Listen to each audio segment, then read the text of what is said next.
It's 8:31 p.m. Pacific Daylight Time on Thursday, the 17th of July, 2008. I'm Mark Strassman, reporter and producer with Etopia News.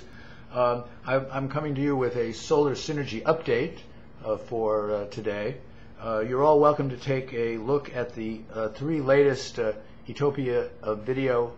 interviews and to consider them in relation to each other and some other developments that Etopia News is covering. The most recent video interview we did was a conversation with Trek UK coordinator Jerry Wolf, in which we highlighted the fact that last year's Blue Sky proposal to build a network of concentrating solar power plants in North Africa and the Middle East has in less than a year become a viable plan being considered for implementation by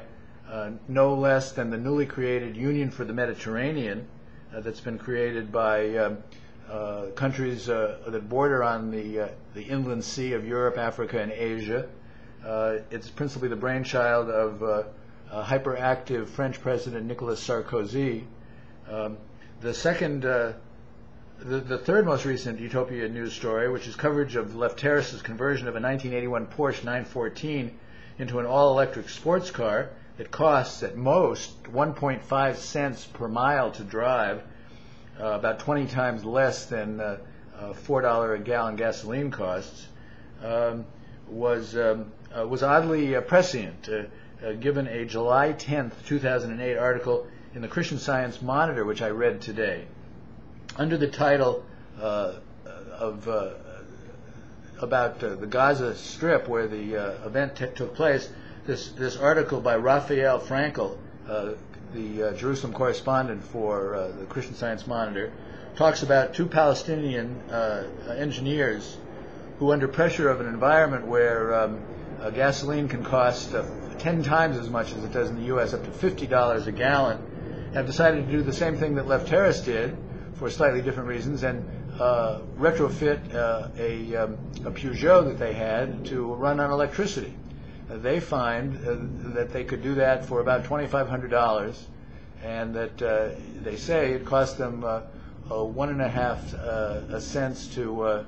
charge up the whole battery to drive around, and the distances in Gaza are pretty short, so they have the range they need, and they are no longer dependent on $50 a gallon gasoline. The conversion that Lefteris performed cost him about $18,000. Palestinians did it for about $2,500, and they say if they could get the necessary parts to do additional conversions, they could do it for $1,700. They've had 400 or 500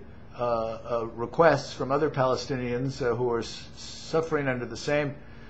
circumstances to convert their cars to electricity, but the Israeli state has put an embargo on the import into Gaza of the necessary materials, although that's not something that may continue after more public opinion has been brought to bear on the question of whether or not the Palestinians have the right to convert their gas cars into electric ones. Of course, given the lack of reliable electricity within the Gaza Strip, it might also be advisable for the Palestinians to erect photovoltaic generating stations on the roofs of their buildings in order to provide the electricity for the electric cars that they're retrofitting, should they be able to retrofit a significant number of them. So this is a story that we're working on and that we're investigating. It turns out that at the same time that the Palestinians are converting cars to electricity, the Israeli government is negotiating with Project Better Place, a project created as the brainchild of Shea Agassi, an Israeli-born entrepreneur, that envisions electric cars being charged at a series of electric charging stations, which Mr. Agassi has made arrangements with Israel, the government, to establish throughout the state. He now is negotiating with the Israeli state to get grants, some of which, the money for which may be coming from American taxpayers, as an incentive for him to build his factory, to build the electric cars, to include in his Project Better Place grid in Israel, to build it in Israel rather than in other places where people are begging him to build it there and offering him all kinds of incentives, he says. And the Israeli government, not being a group that dives in at the first opportunity when someone says something, wants to know exactly what other incentives he's being offered in other places. And so the negotiations are going back and forth between Sheikh Agassi and the Israeli government. But it would be ironic if American taxpayers, which subsidize the Israeli government to the tune of billions of dollars, had some of that money go to an Israeli-born entrepreneur whose main office for the Project Better Place is in Palo Alto, California, so that money would be going from American taxpayers to the American government to the Israeli government to Sheikh Agassi to subsidize the construction of a factory to build electric cars. People in Palo Alto and Los Angeles,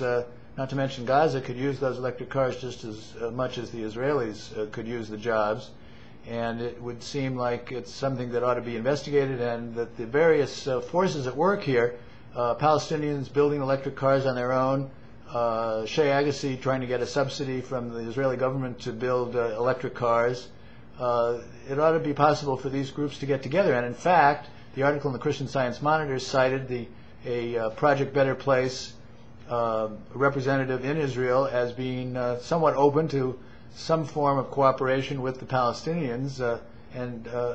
in fact both the Palestinians and the Israeli spokesperson for Project Better Place seem to say that this would be a unique and valuable opportunity for Palestinians and Israelis to work together in a way that would be environmentally fruitful as well as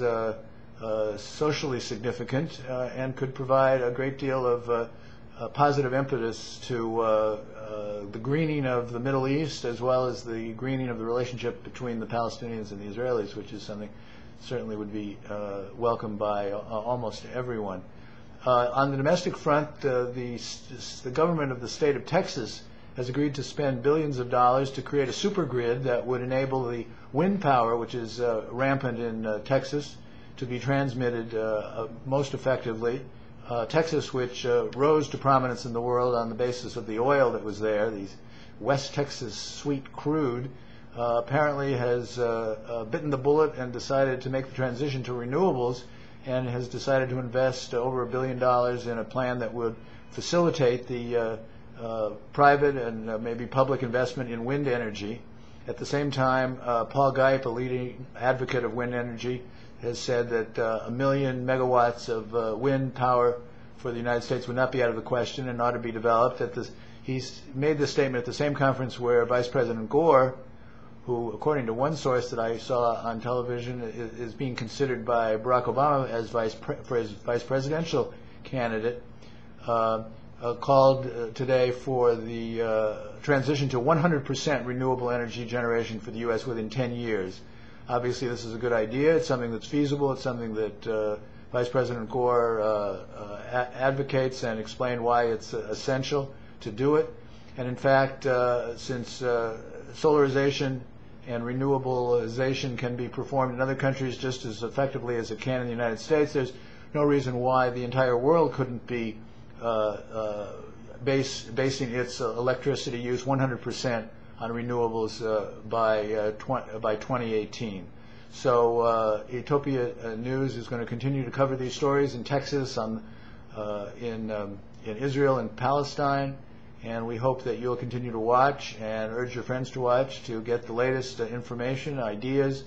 and thoughts of technologists, politicians, policymakers, engineers, and activists on the subject of how the world can be transformed by the generation of electricity through renewable sources rather than the fossil fuels that have driven us into the corner that we are in today. Thank you.